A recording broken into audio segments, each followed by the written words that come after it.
بسم اللہ الرحمن الرحیم۔ السلام علیکم ورحمۃ اللہ وبرکاتہ۔ ایک سوال جو عام طور سے کیا جاتا ہے، میں چاہتا ہوں کہ اس کا تشفی بخش جواب دے دیا جائے تاکہ ذہن کے اندر جو خلجان ہے وہ دور ہو جائے۔ بہت سے لوگ یہ سوال کرتے ہیں کہ بھائی رمضان المبارک کے اندر تو شیطانوں کو قید کر دیا جاتا ہے، تو پھر انسان گناہ کیوں کرتے ہیں؟ گناہوں کی طرف اگر لے جانے والا کوئی شخص ہے تو وہ شیطان ہے۔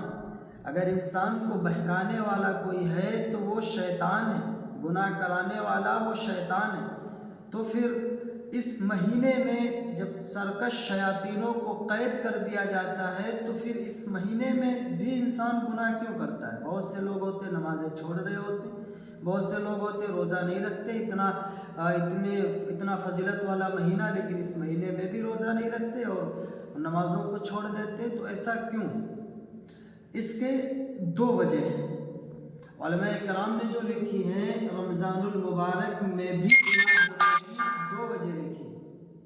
ایک وجہ یہ کہ اللہ کے نبی کریم صلی اللہ علیہ وسلم نے ارشاد فرمایا کہ رمضان المبارک کے مہینے میں سرکش شیاطینوں کو قید کیا جاتا ہے، یعنی سرکش شیاطین قید کر دیے جاتے ہیں۔ یہ جو چھوٹے چھوٹے شیطان ہوتے ہیں یہ اس مہینے میں بھی آزاد رہتے ہیں۔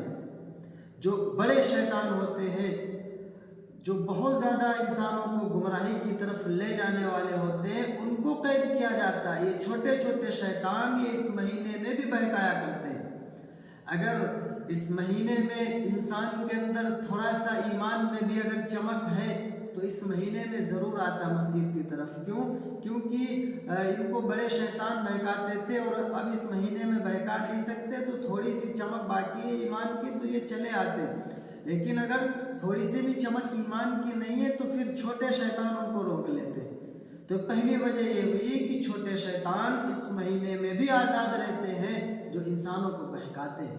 دوسری وجہ علماء کرام نے یہ لکھی ہے کہ رمضان میں بھی گناہ ہونے کی دوسری وجہ یہ ہے کہ انسان کی صحبت کا اثر ہوتا ہے، یعنی وہ جو رمضان سے پہلے گناہوں کے اندر ملوث تھا، یعنی اس کی جو صحبت تھی، غلط لوگوں میں بیٹھنا اٹھنا، اس کی جو عادت تھی گناہ کرنے کی، تو اس عادت کی وجہ سے اب اگرچہ رمضان کا مہینہ داخل ہو گیا، شیطان قید کر دیے گئے، لیکن اس گناہ کے اثرات اس پر باقی، وہ عادتیں اس کے اندر باقی ہیں کہ رمضان میں بھی یہ گناہ کرنے کا عادی ہو جاتا ہے۔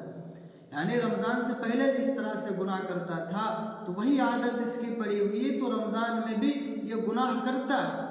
یہ دوسری وجہ علماء کرام نے لکھی کہ جب رمضان کے علاوہ یہ اتنا گناہوں میں ملوث ہی تھا کہ رمضان میں شیطان تو قید ہو گیا لیکن گناہوں کا اثر اس کا باقی ہے۔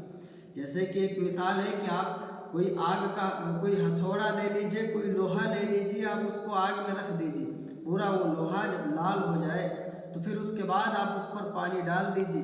پانی جب آپ ڈالیں گے تو کچھ دیر کے بعد جب آپ اس کو پکڑیں گے پھر بھی گرماہٹ باقی رہے گی۔ کیوں گرماہٹ پھر کیوں باقی رہے گی؟ جب پانی اس پر پڑ گیا تو اب گرماہٹ کیوں باقی رہے گی؟ آپ جواب دیں گے کہ صاحب یہ اتنی دیر سے آگ میں تھا اسی لیے ابھی بھی گرماہٹ باقی۔ یہی وجہ روزے دار رمضان کے مہینے کی ہے کہ غیر رمضان میں جب انسان بہت سے گناہ کرتا ہے تو اگرچہ رمضان کا مہینہ آ جاتا لیکن پھر بھی اس کے گناہوں کا اثر باقی رہتا ہے۔ تو میرے بھائیوں، اس مہینے میں اللہ تعالیٰ کی طرف سے خاص اللہ تعالیٰ کی طرف رجوع کیجیے، اللہ سے مانگنا، اللہ کے سامنے رونا اور گڑ گڑانا۔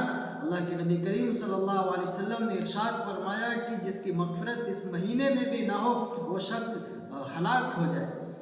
اب آپ اس سے اندازہ کر سکتے ہیں کہ جو لوگ اس مہینے میں اللہ کی طرف رجوع نہیں کر رہے وہ کس طرح کے گناہوں کے دلدل میں دھنستے جا رہے ہیں۔ اللہ تعالیٰ ہم سب کو اس مہینے کی قدر نصیب فرمائے۔